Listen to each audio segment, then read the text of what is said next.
I'm Megan. I'm CJ. And I'm Erica. And this is the Her Podcast.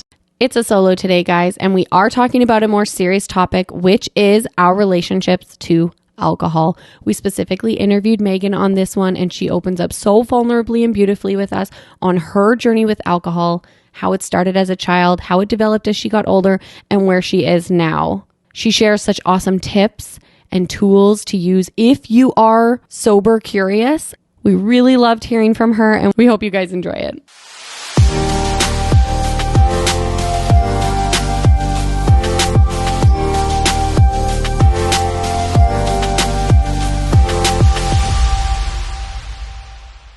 So, today we are sitting down with Miss Megan. It's me, guys. I'm always here. Oh my goodness. Well, we're sitting down with all of us. We're Yes. having a solo episode today, but we're sitting down with Megan and putting her a little bit in the hot seat. And we're having an important conversation around alcohol today and your relationship with alcohol and how that has changed and your journey and what you've been through and all of the things. And I think that our listeners are going to find this episode really insightful because I guess maybe I'll speak from my own perspective, right? Like I think we all have maybe our own journey with alcohol that we've been on, whether it's, you know, ups, downs, whatever that looks like, or we have people in our lives that have had either a tumultuous or an interesting relationship with alcohol, right? And so I think everyone will be able to relate to this. Yeah. But I would love to just like dive right in and get started.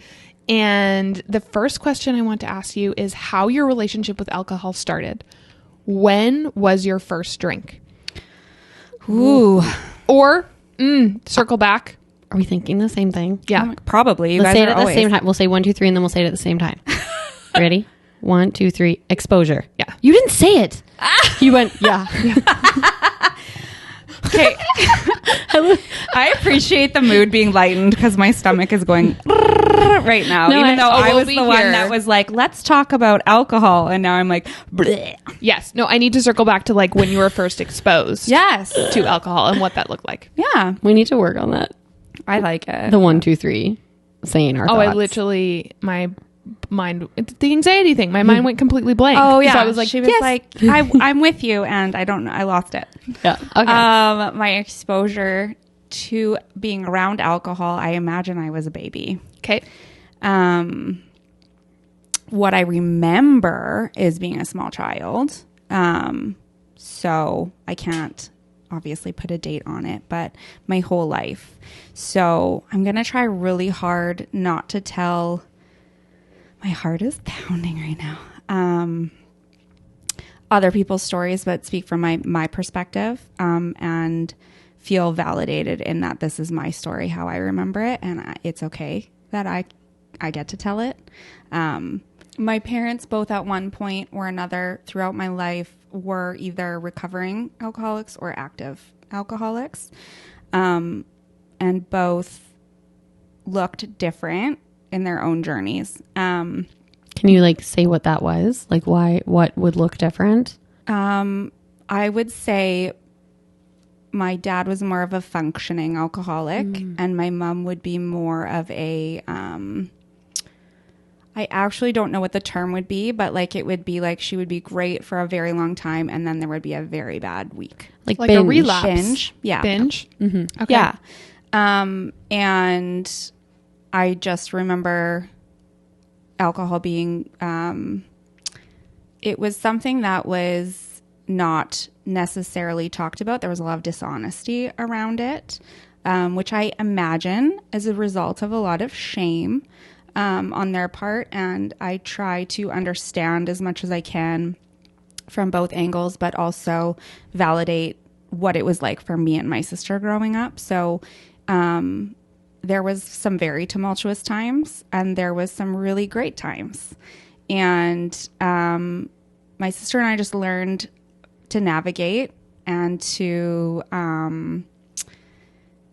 anticipate and to, I guess, deal with it. It kind of became a normal thing, as shitty as that was at times. And sometimes it was really bad. And then there was years where it wasn't even an issue.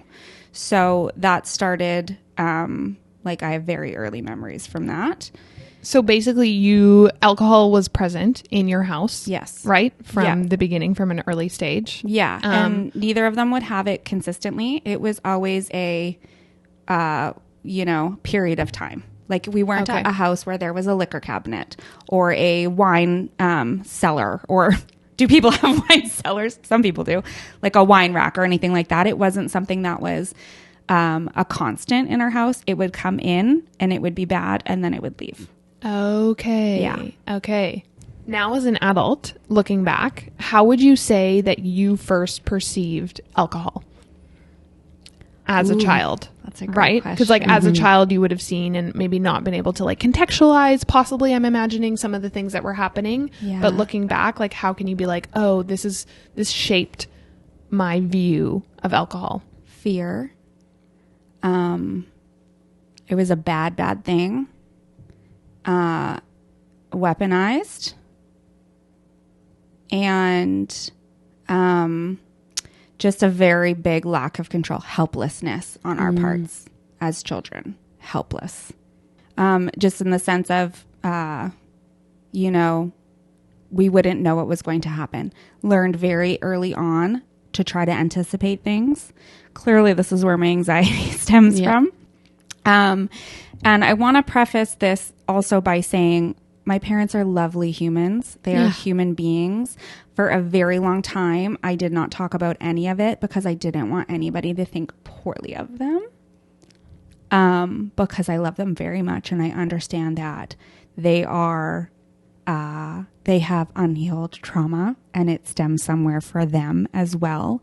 And I'm trying to navigate now, knowing that, and also navigating my feelings around the things that I endured and the result that it had on my life, my mental health, my life choices, and the trauma that I'm uncovering now. So it's a very interesting line I'm treading right now. Well, and I don't think we would ever say in any of our episodes that someone with any kind of substance abuse, addiction, that whole world, I don't think we'd ever say these people are bad people. Yeah. This is usually a symptom of something else going on in their life.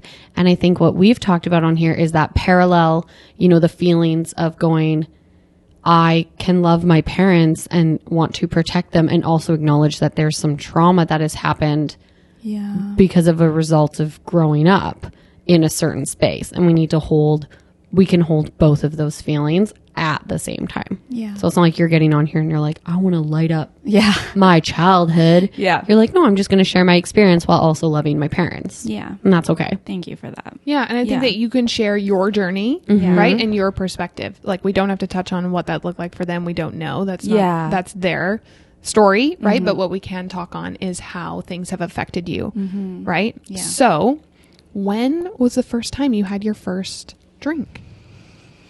I think I was 12. The first time I had a full drink. And I don't even remember, was some sort of flavored vodka at my friend's house. Her big sister gave it to us, right? Oh my gosh. Which were you excited to try it?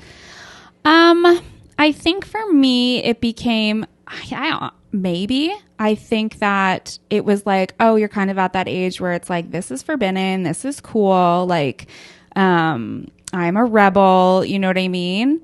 And like my group of friends, we started drinking at a young age. I think that was normal around our age group, like in our generation, growing up in a, not a small town, but not a big city. I think that we thought we were cool. And when you're that age too, it's like you want to fit in with what your friends are doing. I feel like I walked a line of like, I don't remember how old I was the first time I was drunk. I think I was in grade 8. So I guess that's 13, 14 ish. How old are we then? I literally am like, isn't 12 like grade 6? I have no comment or no idea. I'm thinking of my niece, who I think is turning 12 this year, and I think she might be in grade. Yeah, Yeah, I'm like, well, what grade is she in? I think she's in grade 6. Yeah, grade 6. Yeah. Yeah, which is, Yep. so maybe I was in grade 7. And then, the first time, I think, I can't speak for all my friends, but from what I remember, it would have been around the same time we were in grade 8. Getting drunk in a field. Like, how safe is that? And so can I just ask, like, and I'm not trying to, like, I'm just wanting to understand. Yeah. So this, like, older sister, like, where were you getting your alcohol from? Was it, like, older sisters and siblings? Oh, well, at this point, I think we just stole it from Okay. other people's parents. And then, everybody had older siblings. My sister would never, she was in high school when I was, but I remember, like, when I was in high school and she was 19, she would never pull for me. I'd call her friends and they would pull for me. But somebody always had a way. Somebody had an older sibling or a cool young uncle or something, or they would just take it from their parents. Yeah. Like, we found a way. So which is how effed did up. this start your alcohol journey then? So obviously you started to drink. Was it like with friends partying? Was it just on the weekend? Was it consistently? Did it evolve and change as you went through school? Yeah, once we hit a high school, like, I remember going to the freshie party, and your freshie master, I don't think they do that anymore because it's considered like hazing and all of that kind of stuff. But bought me a case of beer, and like, it was funny to get your freshies drunk. Like, it's the culture. I look back and I'm just like, that's insane and so dangerous. So freshies, is that going into grade 10, grade 9? Grade 9. Okay. So I think is it grade 10 in Alberta? Yes. Yeah. So in Saskatchewan, your grade 9 is freshman. Grade Okay. 12 is senior. Great. So we had freshie masters, and then it was just like, I remember standing around this big bonfire, like, let's light a bunch of stuff on fire and put a bunch of drunk kids there. Like, it's a wonder that more terrible things didn't happen. But it then just kind of became like a weekend thing, right? And not all the time. I think I went through different phases throughout high school of quote unquote partying. But it would just be on a weekend thing, and it would be for fun. And then that was just kind of it. I never like really thought much of it because that's what everybody did. And did your parents have, like, any idea? I mean, probably. I think that I was one of the more well-behaved people in my friend group.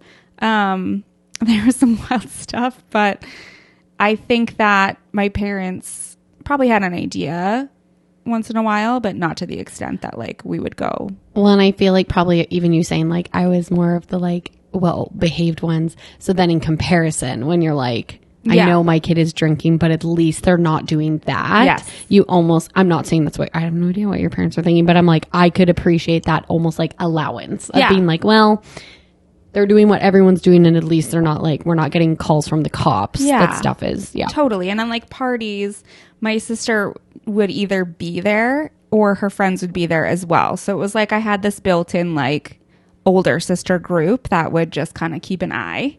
Right? Even though they were getting drunk themselves too. But it was just kind of what you did in high school. And then after high school, I stayed at home and worked for a year. And that's the year everybody turned 19, but half my friends were gone. And that's kind of when we would start going to the bar or going out for drinks. And it was kind of like, oh, let's go to Boston Pizza for drinks. It's like Fishbowl Friday. Like, I don't know if they had that here, but they'd literally give you a fishbowl full of alcohol for, like, probably back then it was like $7. Who knows? But then you would just, that's what you did. You just, like, went for drinks, and then you went to the bar, and then that was it. You ate taco in a bag on the way home, and that was the weekend. Like, pretty much every weekend. There was nothing else to do. So were you at that point, so I'm curious about the alcohol consumption, were you like someone who was blacking out? I've never blacked out. I've actually never blacked out. I've always been conscious of, like, I've hit my limit. I need to stop, or I get sick and I need to stop. But I've never been a person who's blacked out, thankfully. And do you think that's from, like, watching your parents? It could be. Like, it could be, for sure, because there was definitely that happened as a child. I think that I kind of played a line with my relationship with alcohol. Like, for me, it was just like, maybe, now that I'm thinking about it, like, maybe it was like, F you a little bit. And, like, it also was fun, and it made me feel confident. And I didn't realize I had anxiety as a teenager, and it definitely helped me feel more comfortable in social situations, But it's even interesting how you're like, as a teenager, and I'm like, that's just how it is even as adults. Yeah. Alcohol, right? Like totally. it's like, we're like, I'm saying like your story. Yes. As you're like, I can see how this built my confidence as a teenager. And I'm like, but that's literally like why a lot of people still consume alcohol. Yeah. Especially in social settings. Yeah. They're like, it'll like calm my nerves. Yeah. And it'll like bring me down a little bit. Yeah. Right? Yeah. And then in like university, I think it changed a little bit because then you go to these big parties and, but still all throughout my like teenage and I'll say like early 20s, it was like you'd go out, we're going out to the bar tonight. And then the next night you wouldn't go. Like very rarely was it like a full party weekend or anything like that. And then we just like did not drink during the week unless you randomly went out for a drink at Moxie's or something, right? So it wasn't, I think that I had a pretty normal relationship if you look at like, university students and stuff like that back then anyway, with alcohol. And then, my girlfriends and I would go out to the bar, when we were in our 20s and stuff like that. But I wasn't a person who drank during the week. Like it was very much, I would say, like, I guess you'd call it a binge drink, right? Like I never went out to have a drink on the weekend. We went out to go to the bar and get drunk. So when did your relationship then shift for you and you were like, I don't know if I like the relationship that I have with alcohol? Like when did I'm going to say like air quotes, like the dark side come out maybe? Yeah, it was very like much more recent. Hey Megan, where'd you get your blazer? Ooh, you guys know I love a blazer and you always ask where I snag them. This is one from 252 Boutique, an online shop based out of Vancouver, and I actually have my two favorite neutral blazers are from there. 252 offers high quality curated vintage pieces and new clothing, and they provide versatile options to take you from season to season, which I absolutely love. They offer really stunning basics that you will keep in your closet for years. I'm currently eyeing up the High Expectations bodysuit in this like really nice blush pink color because we love to be on brand. And the neutral crew neck maxi dress just has a perfect silhouette and will go with everything. 252 has just launched their new spring collection, and you're going to want to head to 252boutique.ca to shop all of their carefully curated spring pieces. And you guys, they gave us an exclusive discount code for our Her community.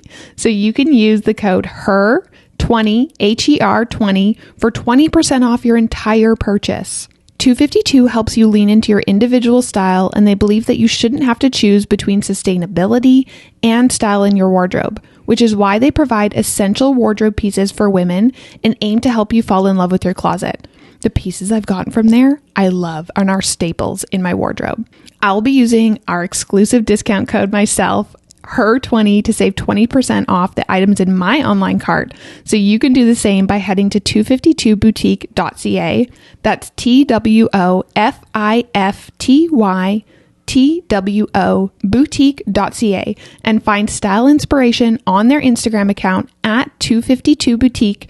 Don't worry, we linked it all in the show notes for you.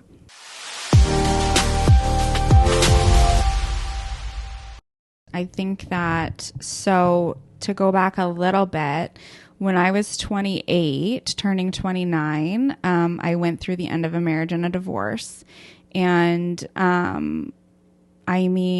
that's kind of when it started to become a tool for me to use to cope a little bit. And I say that I wasn't sitting at home and drinking. I was going out to have drinks with friends, or I was like saying yes to everything to stay busy and to stay distracted and I had a very active social life, and that's what we did. Like I remember being I don't know, I guess it would be like late 20s, early 30s. I would literally go out for drinks several times a week with different people, or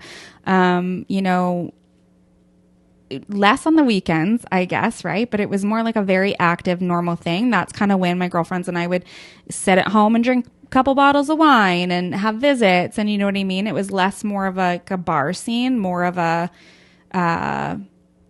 I don't want to say every day, but I feel like it's more of like a lifestyle. Yes. Thank you. Yeah. It's more like a lifestyle. Became more of a lifestyle. I started like going, you know, when I would go to the liquor store, before I'd get a bottle of wine, I'd go buy 6 and fill my wine rack. You know what I mean? Like, it was like, oh, I'm grown up now. Like, I have a wine rack. I'm, you know, such a grown up and an adult living this adult life. And I can just have a glass of wine by myself at dinner if I want to. But that quickly turned into just like an active lifestyle. I don't think it was noticed by many people for a long time, because it was very much like, you know, oh, Megan's fun again.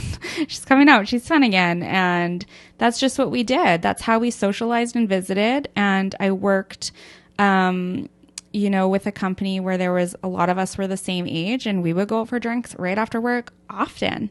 We socialized a lot through work and after work. And that kind of just became the norm. When I started to notice, I think it was, you know, I was probably 32 ish, 31, 32,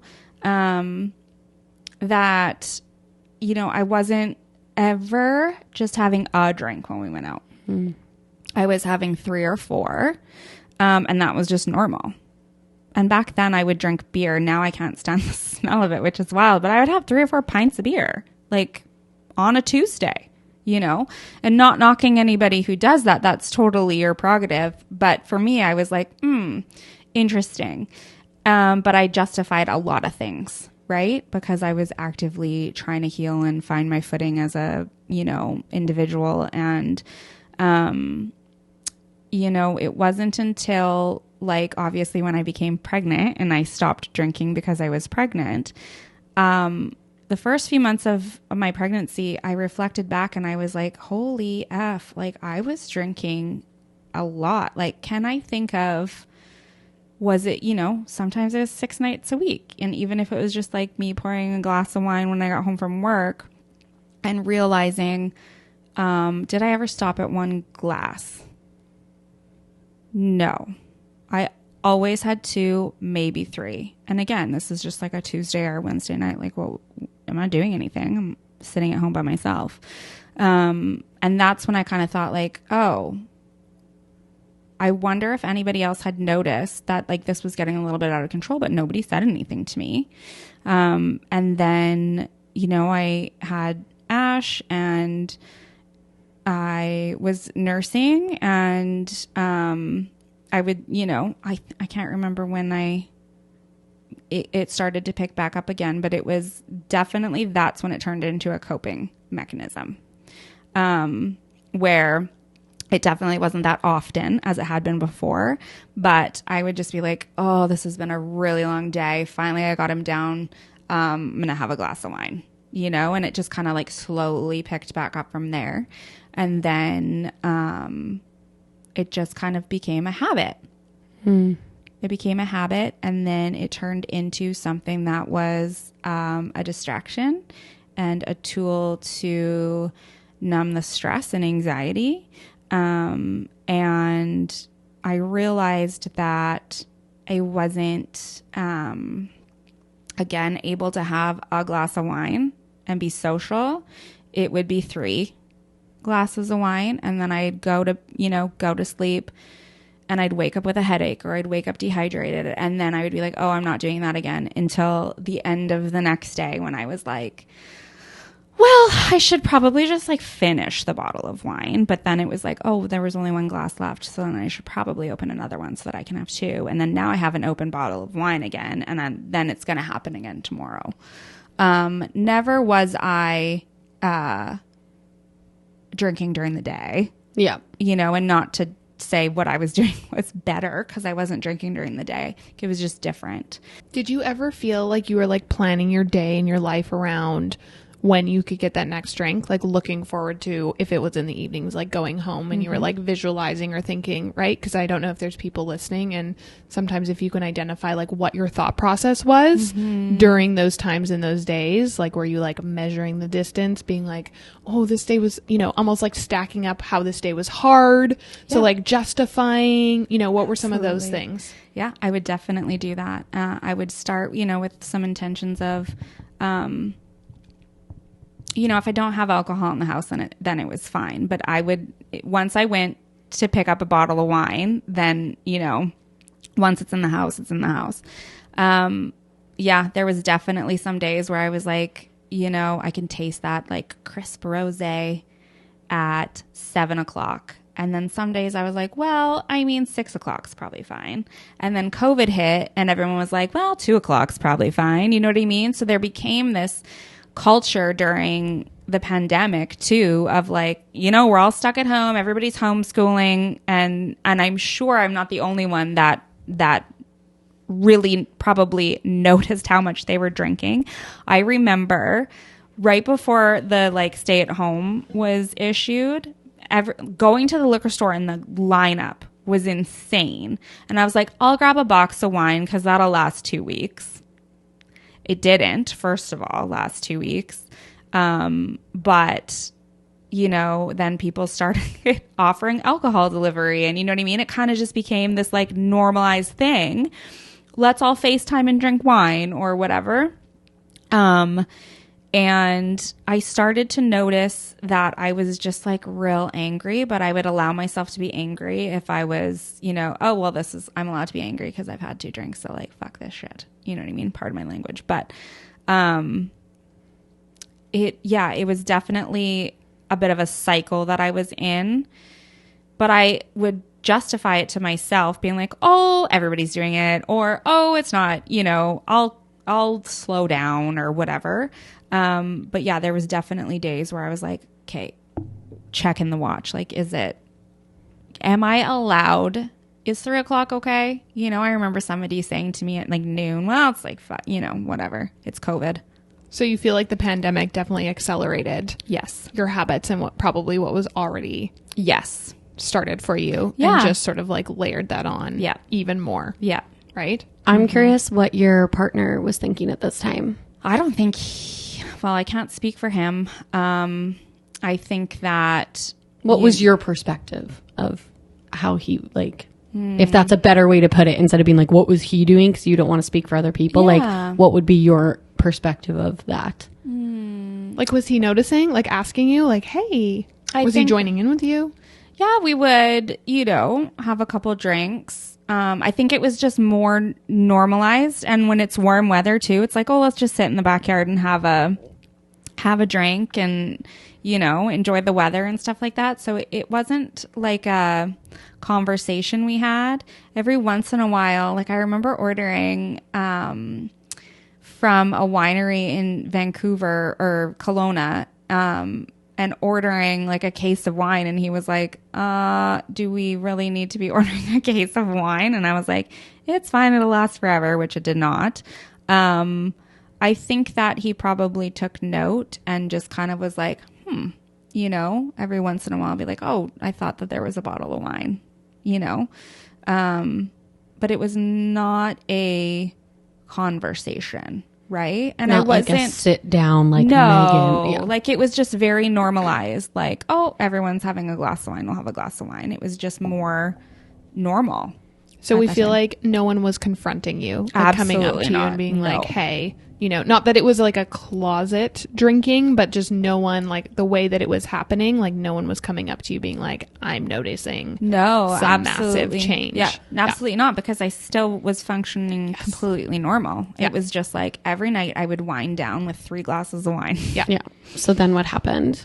Then I started noticing how it was affecting my mood and my anxiety.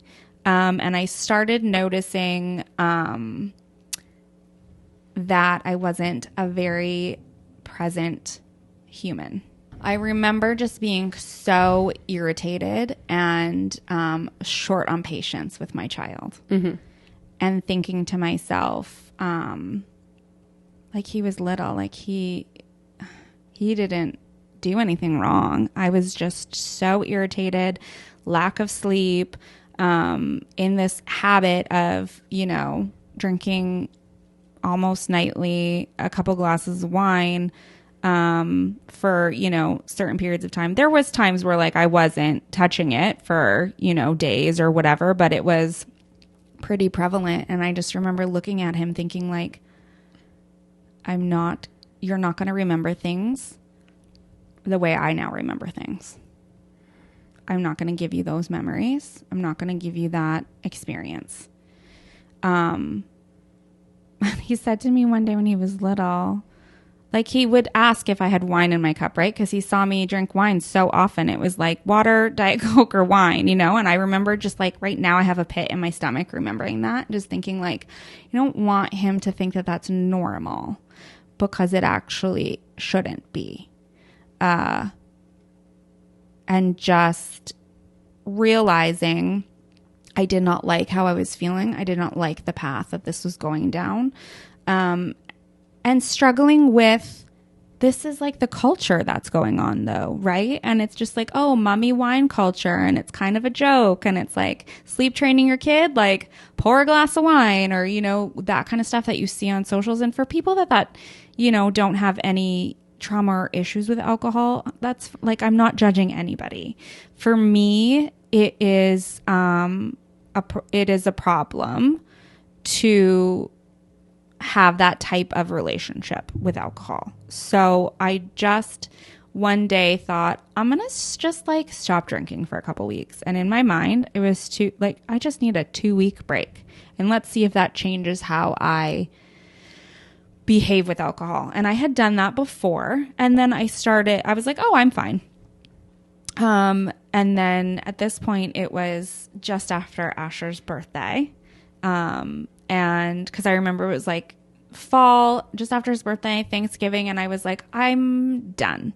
And something in me, a switch just flipped and I was like, I'm done and I'm going to do the 2 weeks. And then, you know, I remember making this decision. I obviously told Andrew, like, I'm taking a break. Like, I don't want to drink anymore. I don't like how it's making me feel. And I want to just take a break. And so, I remember that's when I started crossing days off on the calendar. So I had a visual, and that is what kept me going some days when I was just like, I really want to drink. And I was like, no, I've crossed off 10. I remember writing in my gratitude journal one night, 10 days alcohol free, and feeling like, oh, wow, that's pretty good, you know?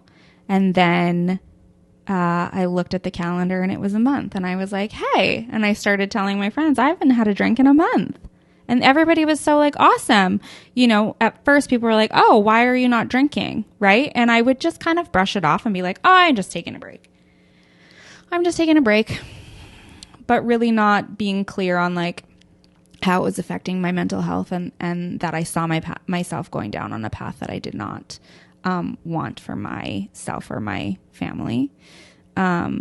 And so 1 month turned into 2 months, turned into 3 months. And I was like, I'm going to do 6 months. And I remember at 6 months being like, I could do a year, because I don't miss it anymore. Right. There was a little bit of, in the first couple months, being like, I'm really stressed. I'm really, you know, it made me look internally a lot, and it's uncomfortable when you take away the thing that you've been using to cope with stress and anxiety. And now you have to look in the mirror and really find another way. And I remember the first couple months just being like, yeah, I really, like, should I not? And just remembering that calendar and just crossing off the days and just like being so proud. I wanted to achieve that goal. And so that's kind of what kept me having a visual of crossing things off the calendar. So is that sort of the tools that you used to stop drinking alcohol? One of. Okay. Yeah. Okay. Yeah. So walk us through. So obviously you started you were like, I'm going to cold turkey this. Yeah.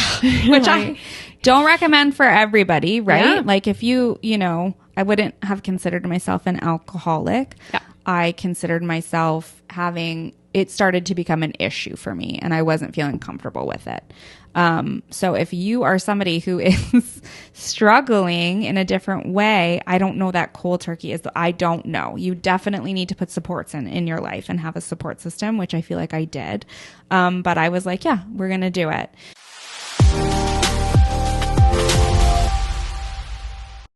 Hey everybody, Erica here to tell you about a luxury resale company that I'm obsessed with, Working Girls Boutique.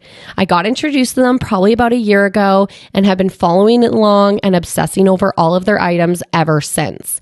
You guys know I'm a sucker for a good bag and actually bought my first luxury handbag last year after crushing some amazing goals, and it was the perfect way to celebrate. Working Girls Boutique offers a stunning selection of gently loved luxury handbags and a safe, reliable, secure, reputable way to purchase, which is so important when making such a significant purchase. They have a strong commitment to authenticity and choose carefully curated pieces in excellent condition, including Prada, YSL, Chanel, and you know my favorite, Louis Vuitton. Ensuring authenticity of luxury items is no joke, and Working Girls Boutique prides themselves on thoroughly checking every item they choose. Trust me when I say I've spent my time looking through different brands and businesses that claim to do this, and Working Girls Boutique is the only business I would purchase from. They also offer flexible payment plans so you can secure your dream bag without breaking the bank. Plus, Working Girls gave us an exclusive discount code for you. Use code HER50 to save $50 off your purchase. You have to go look at the selection they currently have in stock. They have tons on their Instagram, and that's where I always see the new arrivals, but they also have a website with everything that is ready to go. I was just checking out a gorgeous classic Louis Vuitton keepall, a stunning Chanel 19 bag with two-tone hardware that I absolutely love, and yes, I've sent screenshots to Nick because I'm always giving him gift ideas. Find details on the newest designer additions on Instagram at Working Girls Boutique, all one word, and head to their website, wgboutique.com, to secure your dream bag. Don't forget to use the code HER50 for $50 off your purchase. That's HER50 for $50 off your purchase. And side note, if you do snag a bag, please send me a photo because I love talking about this.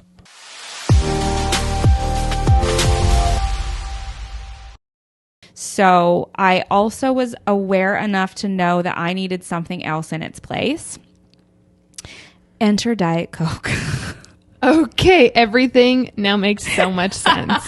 Yes. Okay. I stocked the fridge with Diet Coke, with sparkling water. I would drink kombucha out of a wine glass. Like, I was doing whatever to trick myself into, like, maybe it, if I try this, it will be okay. And realizing through that I feel like part of the problem for me was that it had become a big habit.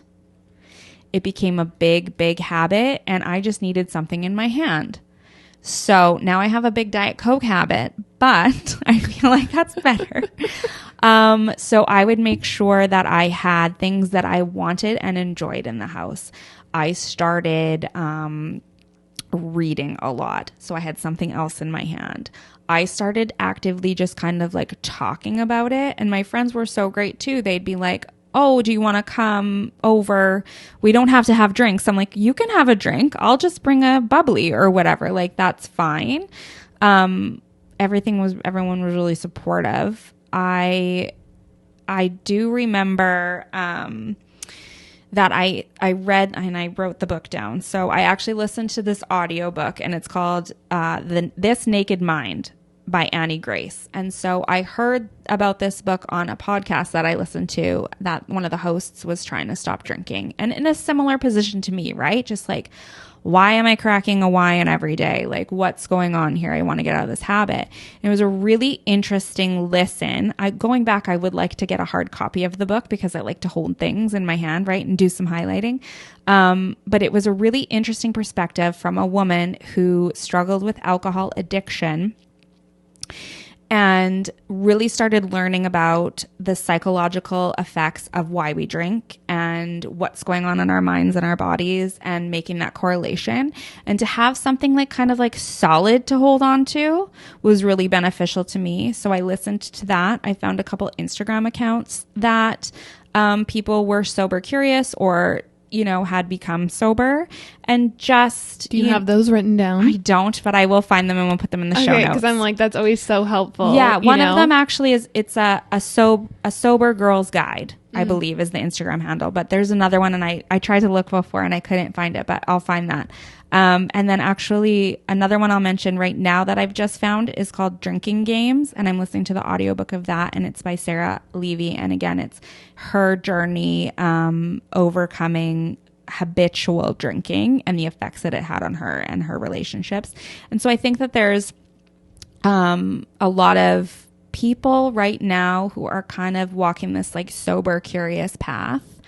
And I mean, there's a lot of research and books and accounts and people talking about it. So to find people or, resources that resonate with you, I think is a really good thing, because like I said, that audiobook gave me something to like hold on to. I think I battled a lot with my why. And I want to say too, like I stone cold did not drink anything for almost a year. And then I decided I'm curious what my relationship would be like with it now. And it has completely changed. I don't think about it at all. I generally am the person when we go out for dinner or drinks, I'm ordering a decaf coffee, or I will once in a while get a glass of wine. But I now know like I can have a glass of wine, or it's not worth it to me to have like that. I don't like how it makes me feel a lot of the time now too. So my relationship's definitely changed. What piece of it do you not like how it makes you feel? It's all in my head, right? Like it makes me feel fuzzy now. I think that, when I went on a trip with my sister to San Francisco, and we obviously like went on a wine tour, and I like allowed myself the space to, and she was very much like, we don't have to do this. Do you want to do it? Like, how do you feel? And I was like, no, let's do it. I want to do it. And I allowed myself the space to get comfortable with the idea of doing it, and just knowing like, I don't have to feel shame around that. Right. I feel like the shame piece for me was very much like, when I first started like sometimes having drinks again, it would be like, can I just have one? What if I can't? And like the anxiety around it, or just not liking the way it made me feel to go to bed. And then I would feel anxious the next day of like, why did I do that? Why bother having 2 glasses of wine? Like now I feel like this, like what's the point? So generally I just don't touch it. I think now after going on my trip with my sister, I was able to like get to a place where I felt comfortable, and then I was fine. But still now too, like if someone's like, do you want to have a glass of wine? I'm probably like, no, like I'm good. I'll have water or whatever. I also like is it like, am I in a space where I feel safe? 'Cause that's a big thing. I'm very aware of what's going on around me, who's around me, who's drinking, how do they act when they're drinking, what changes, what's going on in the environment, and anticipating. So I often just like don't put myself in the position, if that makes sense.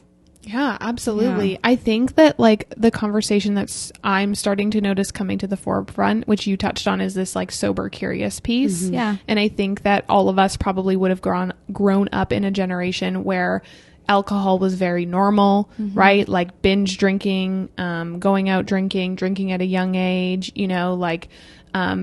drinking to cope with your feelings, right? Yes. To like mask things like, oh, you're sad, he broke up with you, like let's drink, let's go party. Being a mom is hard, like let's go drink, like yeah. this happened, oh, let's celebrate, let's drink, right? Yeah. And I think as you start to pull back from that, sometimes you can get resistance from other people's uncomfortability yes. of you stopping to drink. Yes. So I'm curious how it felt for you stopping drinking, and then being in those environments. Did you notice a little bit of that uncomfortability from other people being like, okay, well, now you're not drinking. Do I not need to, you know what I mean? Mm-hmm. Because I've noticed that in some of my relationships when I've pulled back from drinking, they're like, well, should I not? And I'm like, no, like you're free and welcome, right? But it's almost like this like damper gets put on, and I'm like, I'm still here to have a great time. Yeah. I don't have to partake with you to like have a good time. Yeah.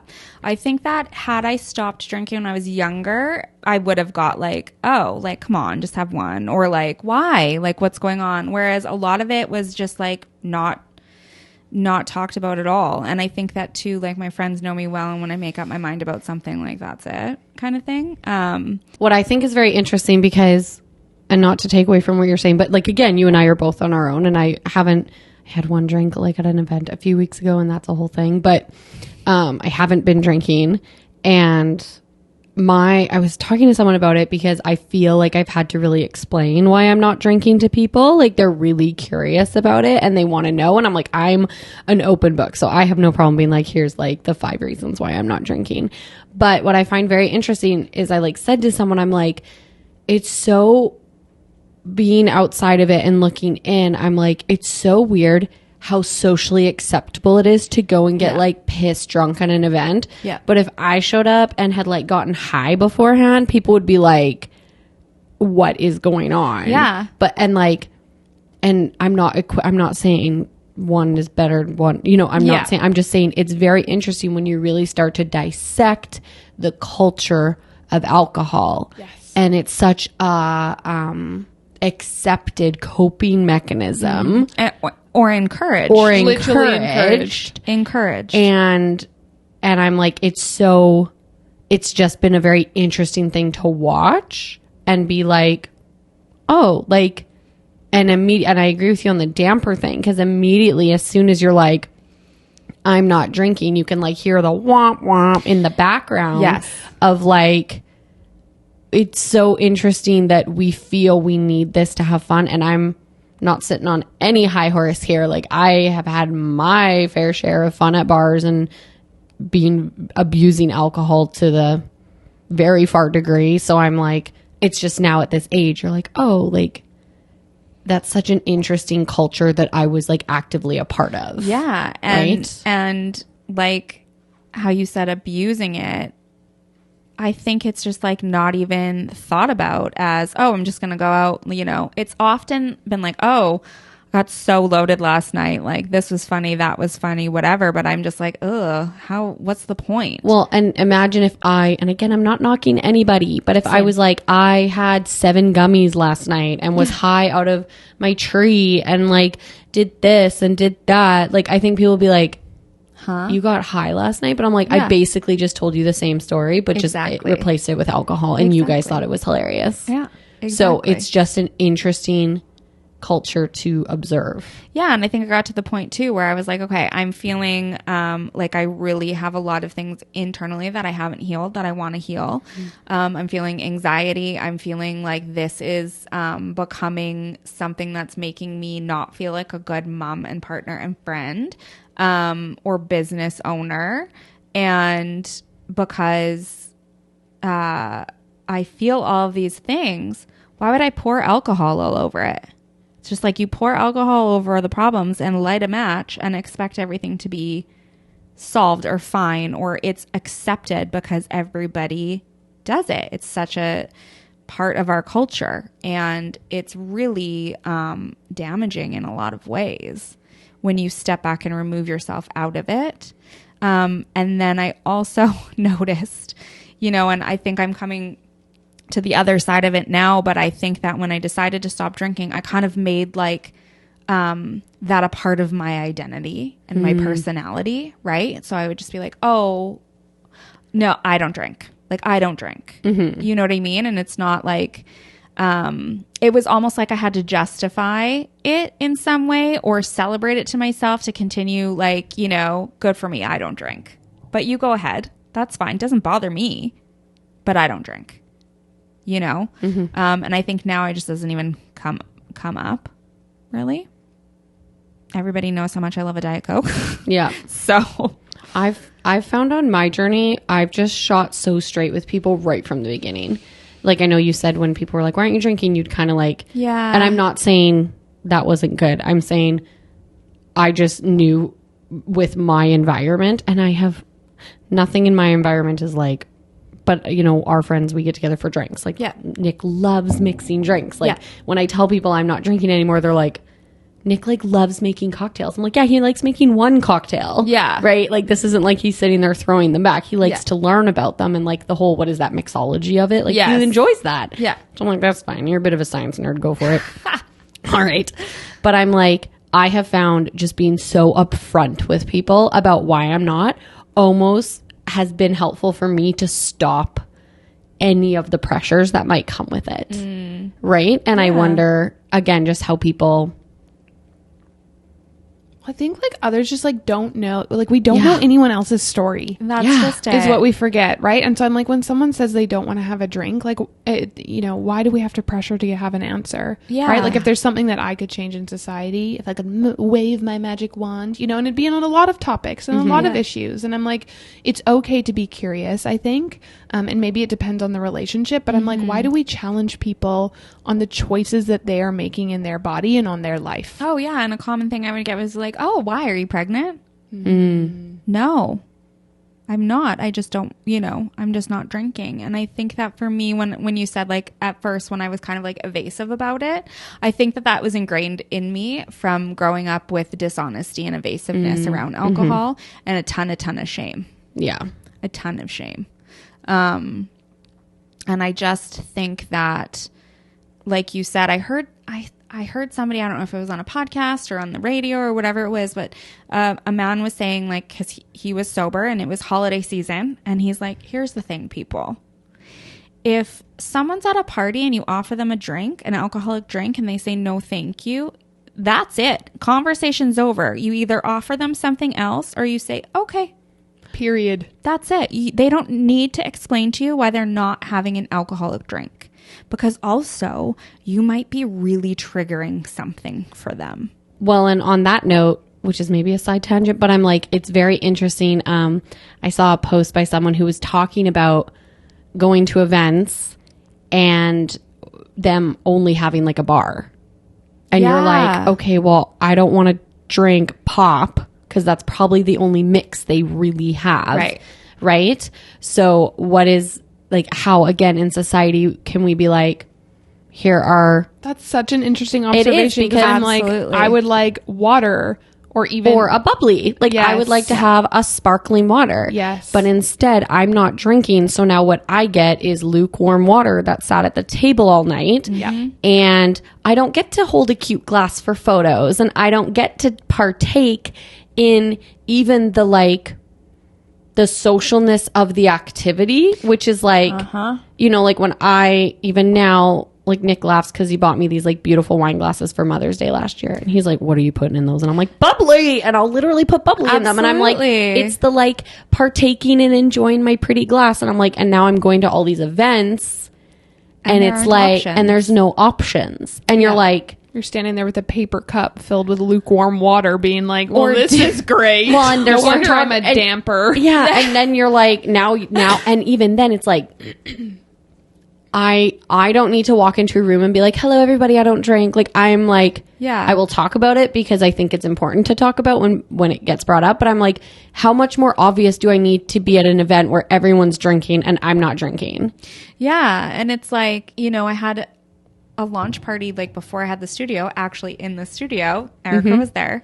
And I had a bar. So I was like, Kate, we'll have a bar. We'll have beer, wine, you know, and people can order what they want. And then I had invited one of my ambassadors at the time, and she was like, amazing. Like, and that was what was in the details. We have a bar, come have a glass of wine, whatever. And she was like, that's so amazing. Wondering if there's going to be any non-alcoholic options, because my friend and I actually don't drink alcohol. And I was like, oh, absolutely. What do you want? I'll grab it. And so she was like, oh yeah, sparkling water is great. And from that moment on, I was like, how did I not, you know, like just assume? Well, and I used to do some events and we'd do the same thing. We'd like get like sponsorships from alcohol brands in the city and we'd show up and then we'd have like water. Like, I am also someone who did this. Like, I'm not sitting here being like, shame on you. I'm like, I actively remember doing an event where we had one, Crossmount cider for everybody. And then we were like, we should have something in case people like, in case we literally said pregnant. We were like, in case someone's pregnant. And you know how many women wanted non-alcohol? They were like, I don't want alcohol. Yeah.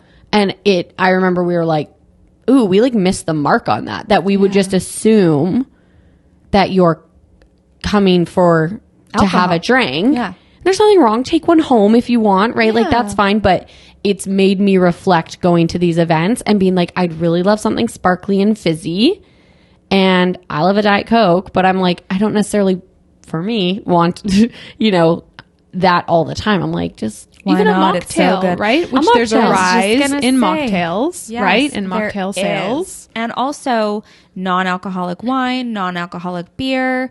I bought at Superstore, they have a variety, if you're a beer drinker, of non-alcoholic beer. I bought Andrew the non-alcoholic Heineken, and he's like, these taste better than the alcohol Heineken. Yeah. So there are some really great options now. And it's funny because I used to think of like, oh, non-alcoholic beer. I remember being pregnant and being like, all I want in the world is a non-alcoholic beer. And there was like hardly any at the time. And now there's shelves full.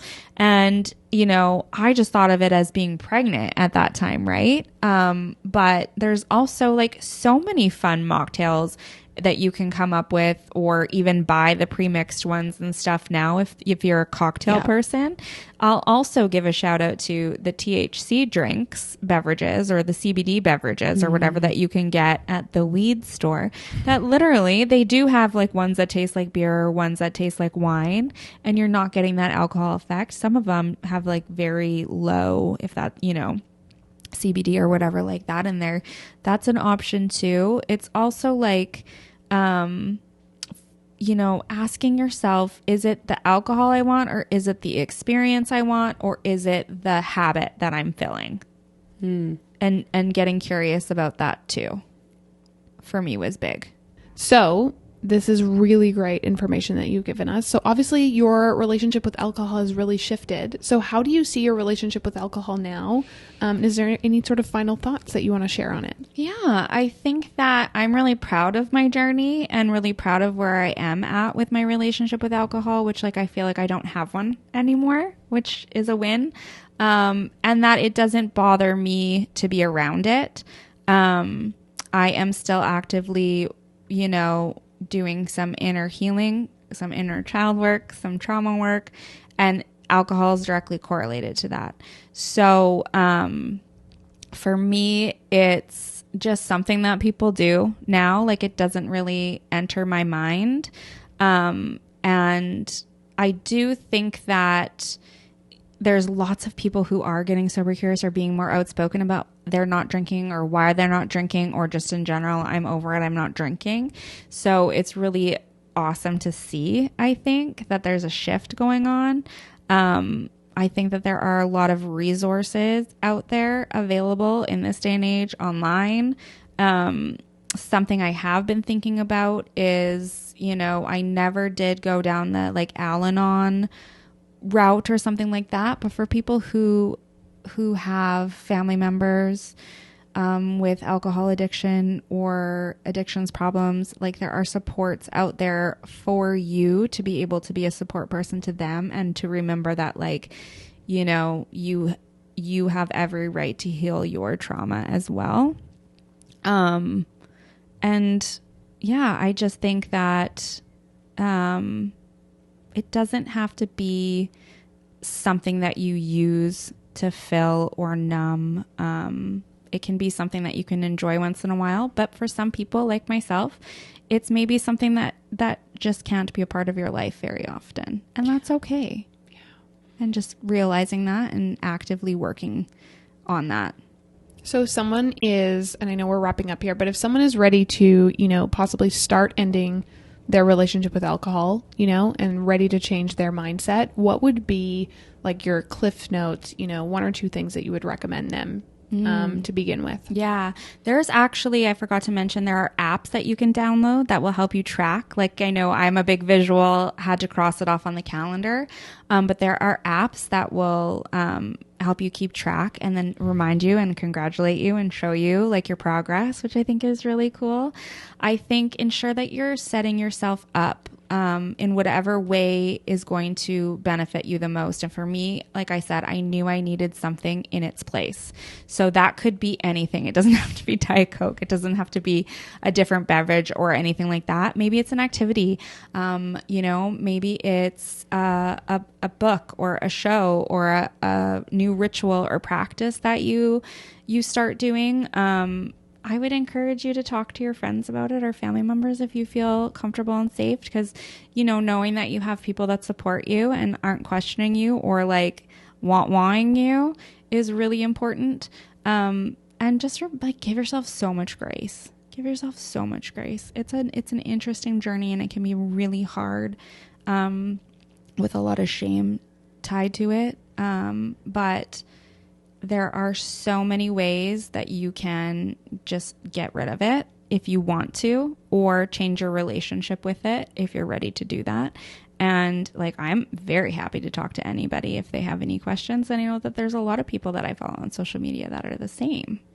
Absolutely. So I think if you guys are listening and if you have any stories, right, or if you relate to anything that Megan is saying, we'll definitely be in our stories this week when the episode drops, talking about and asking you guys what your relationship with alcohol is like, and what journey that's been like for everyone listening. But we'd love to hear from our listeners. Absolutely. So get in our DMs, share your stories. We love hearing from you guys.